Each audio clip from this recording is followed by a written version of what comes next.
Hello all, and now we are going to continue our discussions of Nietzsche on the channel. This time we are going to focus more on his postmodern influence going forward through the 20th century and certainly in today's world. And so if we were going to go where we left off after the birth of tragedy, really,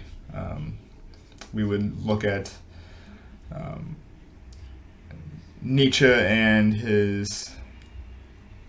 own rendition, really, of biology as compared to the gradual process that we have been discussing with evolution and the creative process. If things were just in this gradual conformist way of reacting to their environment, then we would just produce a species that's simply weak-willed, that doesn't really have any sort of nomadic or adventure or creative outburst that like Bergson, who also was a vitalist. It was this sort of there's novelty that comes out that can't be expressed by the empirical mechanisms that came prior. It's a particular that destroys the abstractions that was before it,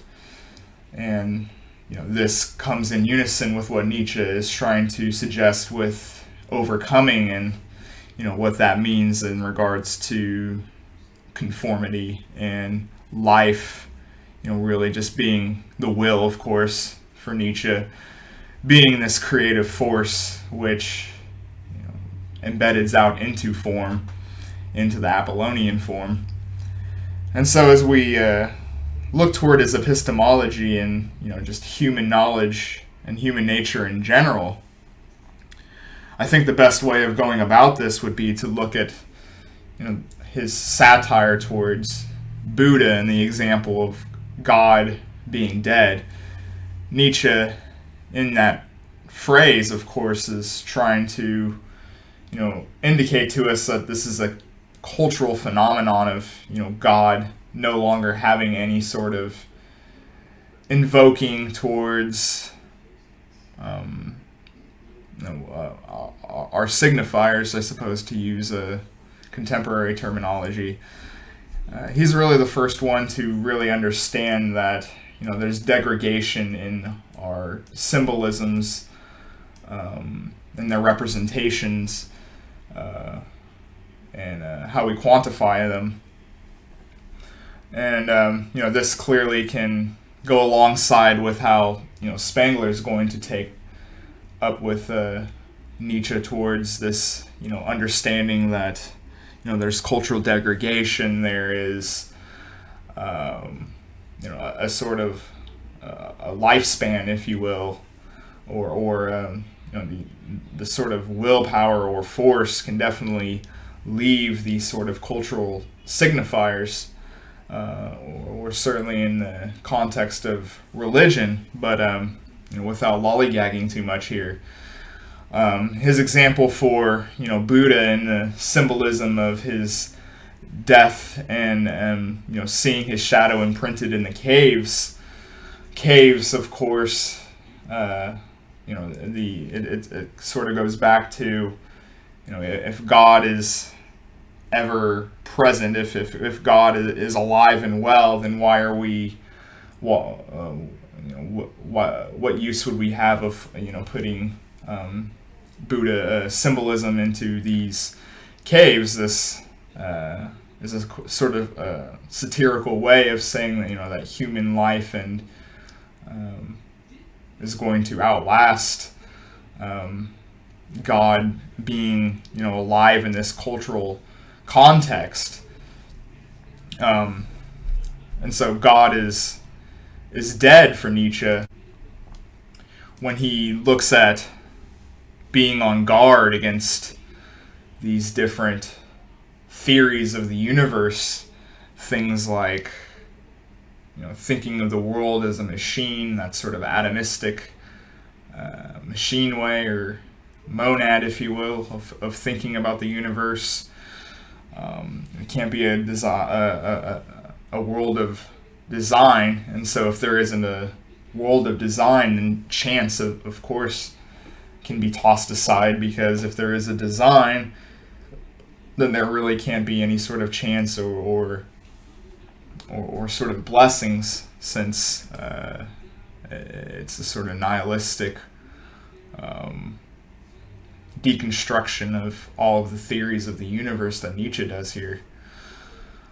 For Nietzsche, the weak-willed is quite literally the living dead, and that is a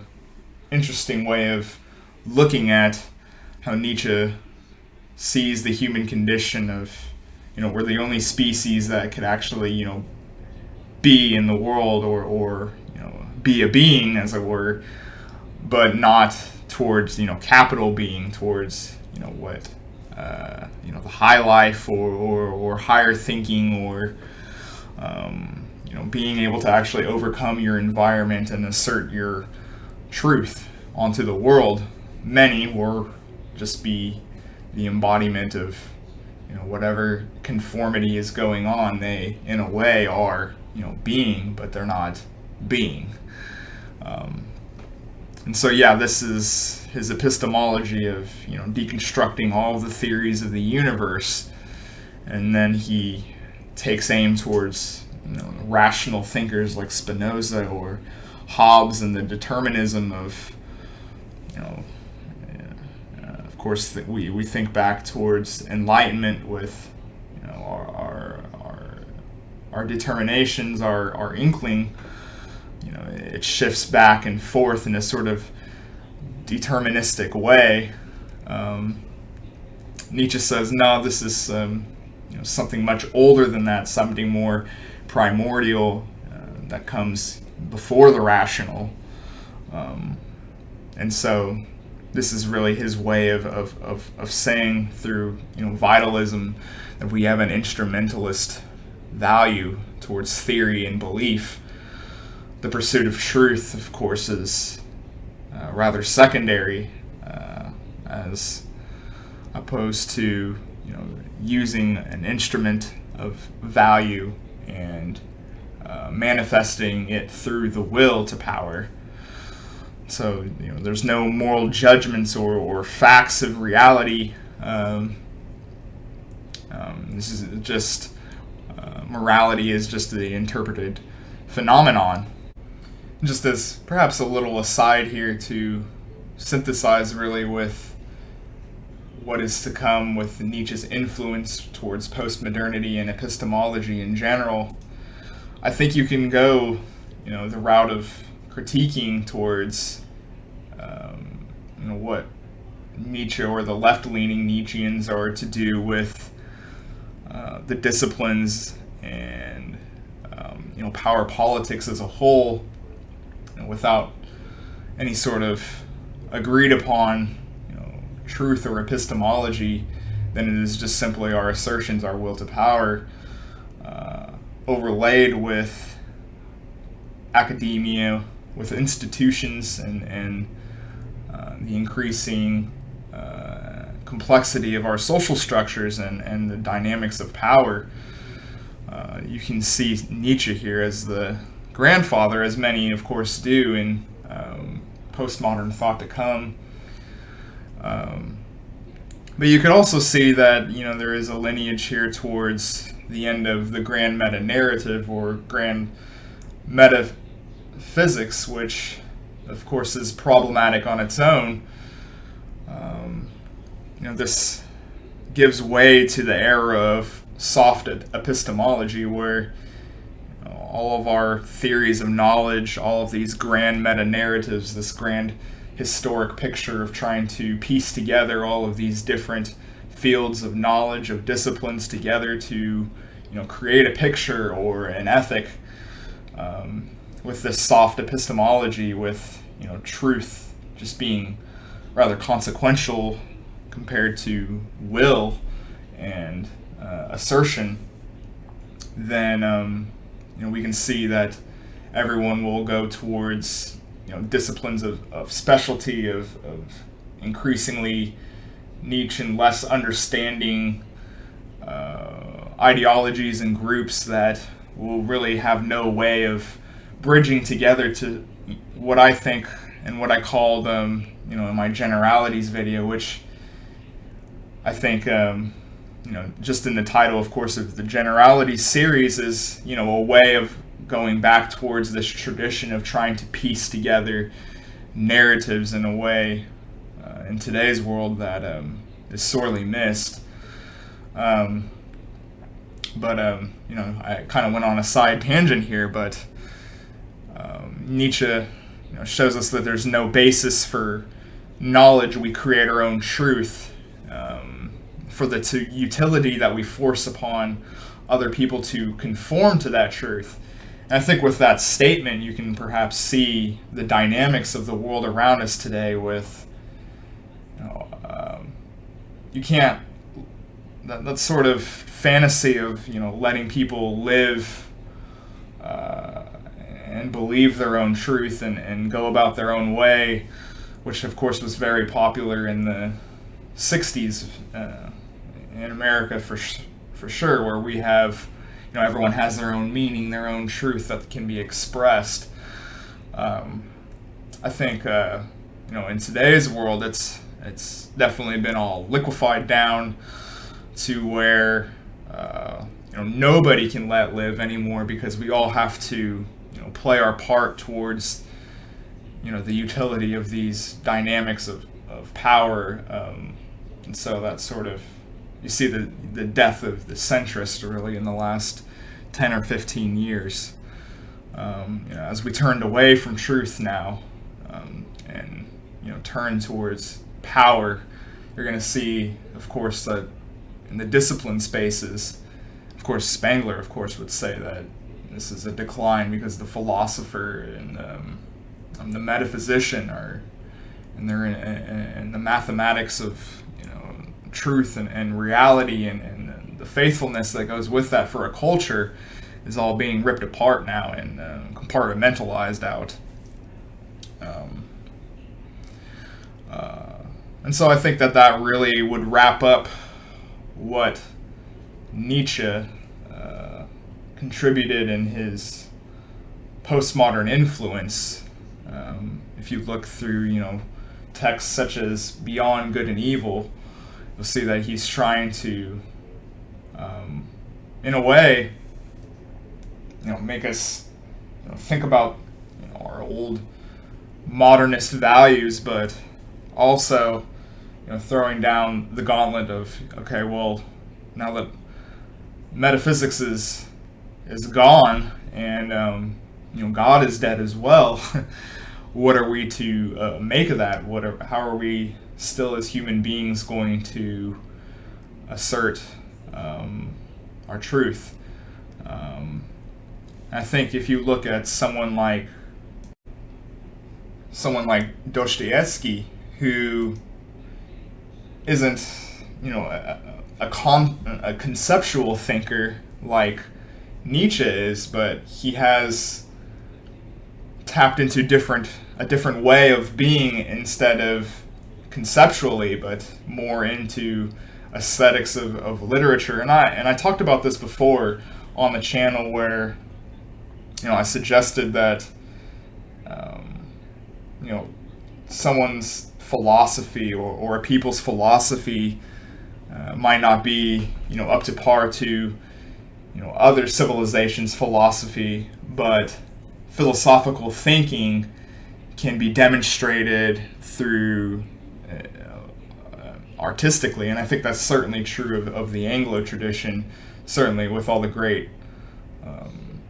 literary people that come out of the Anglo-Saxons. I think you get more of the philosophical understandings and contributions that the Anglo mind has to give from someone like William Blake as compared to maybe Bertrand Russell. But I think that also there's many forms of these different ways of being, and I think Nietzsche is trying to say as well, and certainly that the artist perhaps has ways of going about being or understanding it that we can't do in the conceptual capacity. And so what do we make of that is another question to ask when you look at Nietzsche, and certainly his early stuff, with aesthetics being at the forefront. But if we were going to hand the torch off here and look at someone like Karl Jaspers, who I think is a good way to bridge out of Nietzsche and into other thinkers on the channel, we could look at his critiques that Nietzsche and Kierkegaard and really the existential school that we've been going over is really emphasis on the creative resources and the inner life of the ego, of our thoughts on the inside, the cogito, as it were. But someone like Jaspers, though, is going to say that we have something other than just the inner resources within the ego, but we have the empirical existence of Dasein, of just being a conscious being, of course, as well as the conscientiousness, which could be described really as the transcendental ego. And then, of course, you have the spirit or cultural creation. And so if you want to take all three, then you have a full-fledged person, or what it actually means to exemplify being in the world, where Nietzsche really just emphasized on the one, and just that one consciousness. And you can see through all of the thinkers, really, from Marx and